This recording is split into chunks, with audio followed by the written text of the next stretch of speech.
அனைவருக்கும் அன்பார்ந்த வணக்கங்கள். நான் உங்கள் வாழ்க வளமுடன் ஜோதிடர் ஸ்ரீ குரு சுந்தர வடிவேல். இப்போ பார்த்தீங்கன்னா அக்டோபர் மாத பலாபலன்கள் மேசம் ராசிக்கு எப்படி இருக்க போகுது, என்ன செய்யலாம், என்ன செய்யக்கூடாது, என்ன விதமான வழிபாடுகள் உகந்ததாக இருக்கும், நட்சத்திர பலன்கள்லாம் எப்படி இருக்குது அப்படிங்கிறதை பற்றி விரிவாக பார்க்க போகிறோம்.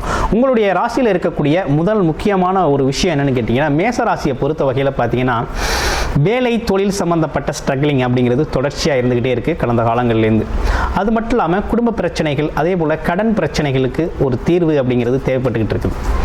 ஆமாம், குரு அப்படிங்கிறவர் ஒரு பலமாக இல்லை, குருவோட பார்வை அப்படிங்கிறதும் பலமானதாக இல்லை. அப்போ என்னென்னு கேட்டிங்கன்னா, இந்த காலகட்டத்தில் ரொம்ப சிரமத்தை செஞ்சுக்கிட்டு இருக்கவங்க தான் நம்ம மேசராசி அன்பர்கள். இப்போ மேசராசியை பொறுத்த வகையில் கிரக நிலைகள் எப்படி இருக்குது அப்படின்னு பார்த்தோம்னா, முதல்ல அக்டோபர் மாதத்தில் ஒரு நல்ல கிரக நிலை ஏற்பட்டிருக்கு.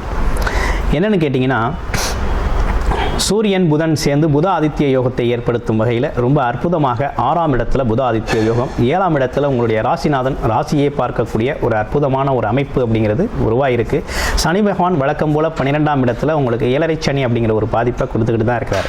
அப்போ இந்த காலகட்டத்தில் என்னென்ன விஷயங்களுக்கு மாற்றங்கள் நிகழ்ந்திருக்கு அப்படின்னு பார்த்தோம்னா, முதல் விஷயமாக உங்களுக்கு என்ன நடந்திருக்குன்னா, உங்களுடைய ராசிநாதன் தைரியம், தன்னம்பிக்கை, துணிச்சல் அப்படிங்கிற ஒரு விஷயத்தை ரொம்ப அற்புதமாக கொண்டு வந்து சேர்க்கிறார். எதையும் சாதிக்கலாம், எதையும் செய்யலாம் அப்படிங்கிற ஒரு அமைப்பு அப்படிங்கிறது உங்களுக்கு அற்புதமாக வரக்கூடிய ஒரு நல்ல காலகட்டம்.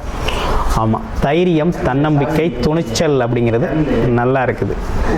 அப்போ தைரியம், துணிச்சலை பொறுத்த வகையில் உங்களுக்குன்னு அபரிவிதமாக இருக்கும் இந்த காலகட்டத்தில். அதே நேரத்தில் உங்களுக்கு புத ஆதித்ய யோகம் அப்படிங்கிறது 6ஆம் இடத்துல ஏற்பட்டிருக்கிறதுனால உங்களோட தொழில் சார்ந்த விஷயங்கள், பணம் சார்ந்த விஷயங்கள், அதே நேரத்தில் அரசு சார்ந்த விஷயங்கள் எல்லாமே இலகுவாக நடக்கக்கூடிய ஒரு நல்ல காலகட்டம் உருவாகிருக்குது. குரு வேறு அதிசாரம் பெற்று உங்கள் ராசிக்கு 4ஆம் இடத்துல வந்து உச்சபலம் பெற்று ராசிக்கு 12ஆம் இடத்தை பார்க்கறதுனால ரொம்ப ஒரு அற்புதமான ஒரு நிகழ்வு நடந்திருக்கு. 7.5 சனி பாதிப்பு உங்களுக்கு குறையுது. அலைச்சல் திருச்சல் அப்படிங்கிறது குறையுது. தேவையில்லாத அவமானங்கள் குறையுது. ஆமாம், வீண் விரய செலவுகள் அப்படிங்கிறது குறையுது. எல்லாமே ஒரு பயனுள்ள வகையில் நடக்கக்கூடிய மாற்றம் தான் இந்த மாற்றம். அக்டோபர் மாதம் 4 கிரகங்களின் மாற்றம் 4 விதமாக நன்மைகளை செய்ய இருக்குது உங்கள் ராசிக்கு. உங்களுடைய பிறப்பு ஜாதகத்தின் தசாபுத்தி நிலை எப்படி இருக்குது அப்படிங்கிறத நீங்கள் பார்க்கணும். நீங்கள் என்ன லக்கணத்தில் பிறந்தீங்க, என்ன அதே போல் என்ன நட்சத்திரம், இப்போ என்ன தசாபுத்தி போகுது, உங்களுடைய தசாபுத்தி அமைப்பை பொறுத்து தான் இப்போ இருக்க சூழ்நிலையை நீங்கள் கரெக்டாக பயன்படுத்திக்க முடியும். இவ்வளவு நாளாக இருந்த மாற்றத்திற்கும் இப்போ இருக்க மாற்றத்திற்கும் ஒரு நல்ல மாற்றம் ஏற்பட்டிருக்கு. அதுவும் சுபகிரகங்களின் மாற்றங்களாக இருக்குது. சுக்கிரன், புதன் அப்படின்னு சொல்லி குரு அப்படின்னு சொல்லக்கூடிய சுபகிரகங்களின் மாற்றங்கள் உங்களுக்கு நல்ல மாற்றத்தை ஏற்படுத்தி தருது. வண்டி, வீடு, வண்டி, வாகனங்கள் வாங்குகிற விஷயங்களில் முயற்சி எடுக்கிறவங்க வாங்கக்கூடிய நல்ல அமைப்பு இருக்குது. இடம், வீடு, பூமி வாங்கணும் அப்படின்னாலும் நல்ல வாய்ப்பு இருக்குது. அதே போல் இடமாற்றம், வேலை மாற்றம், தொழில் மாற்றம் சார்ந்த விஷயங்களை விரும்பக்கூடியவங்க இந்த காலகட்டத்தில் மாற்றத்தை செஞ்சுக்கலாம். ஒரு நல்ல அற்புதமான சூழ்நிலை உருவாயிருக்கு. அடுத்து திருமணம் சார்ந்த விஷயத்துக்கு முயற்சி செய்கிறவங்க வரன் தேடி வரக்கூடிய, வரன் கிடைக்கக்கூடிய ஒரு நல்ல அமைப்பு, நல்ல சூழ்நிலை உருவாயிருக்கு. வெளிநாடு, வெளியூர் யோகம் நல்லா இருக்குது. திடீர் அதிர்ஷ்டங்கள் ஏதேனும் இருக்குதா அப்படின்னு பார்க்கையில் திடீர் அதிர்ஷ்டங்கள் அப்படிங்கிறது வேலை, தொழில் அப்படிங்கிற அமைப்பில் தான் உங்களுக்கு இருக்குது. அது சார்ந்த முயற்சிகளில் தான் உங்களுக்கு நல்ல வேலை, நல்ல தொழில் வாய்ப்பு, நல்ல வருமானம் அப்படிங்கிறது எதிர்பார்த்த வகையில் அமையக்கூடிய நல்ல மாற்றம் அப்படிங்கிறது நடக்கும் அப்படிங்கிறதுல எந்த சந்தேகமும் இல்லை.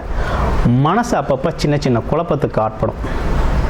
இப்போ கூட ஃபினான்ஷியலாக ஒரு குழப்பம் இருக்கும். அதே நேரத்தில் குடும்பத்தில் கணவன் மனைவி சார்ந்து ஒரு சின்ன குழப்பம் இருக்கும். இந்த குழப்பமெல்லாம் பார்த்திங்கன்னா தீரக்கூடிய வகையில் தான் இந்த அதிசார குருப்பயிற்சி அப்படிங்கிற ஒரு விஷயம் உங்களுக்கு பலனளிக்குது. அப்போ அற்புதமான விஷயங்கள் நடக்கக்கூடிய ஒரு நல்ல மாதம் தான் இந்த அக்டோபர் மாதம். உங்களுடைய பிறப்பு ஜாதகம் தொடர்பான வேலை, தொழில், வருமானம் மற்றும் திருமணம் சார்ந்த விஷயங்கள், ஆமாம், மேரேஜ் லைஃப் எப்படி இருக்குது, அது மட்டும் இல்லாமல் வெளிநாடு யோகம் எப்படி இருக்குது, படிப்பு கல்விகள் எப்படி இருக்கும், புது தொழில் ஸ்டார்ட் பண்ணால் எப்படி இருக்கும், ஆமாம், இருக்கிற வேலையில் அடுத்து ப்ரொமோஷன் கிடைக்குமா கிடைக்காதா அப்படின்னு பல்வேறு விஷயமாக நீங்கள் பார்க்கணுன்னு நினச்சிங்கன்னா டிஸ்பிளேயில் தர நம்பருக்கு கால் பண்ணி அப்பாயின்மெண்ட் ஃபிக்ஸ் பண்ணிக்கிட்டு உங்களுடைய பிறப்பு ஜாதகத்தை தனிமைப்பட்ட முறையில், அதாவது பர்சனல் நீங்கள் பார்க்கணும் அப்படின்னாலும் முழுமையாக உங்கள் ஜாதக ரீதியாக நீங்கள் பார்த்து தெரிந்து கொள்ளலாம். எந்தெந்த காலகட்டம் உகந்ததாக இருக்குது, என்ன விதமான பரிகாரங்கள் உங்களுக்கு பயனுள்ள வகையில் அமையும் அப்படிங்கிறது முழு கன்சல்டேஷன் நீங்கள் எடுத்துக்கொள்ள முடியும். நன்றி, வணக்கம்.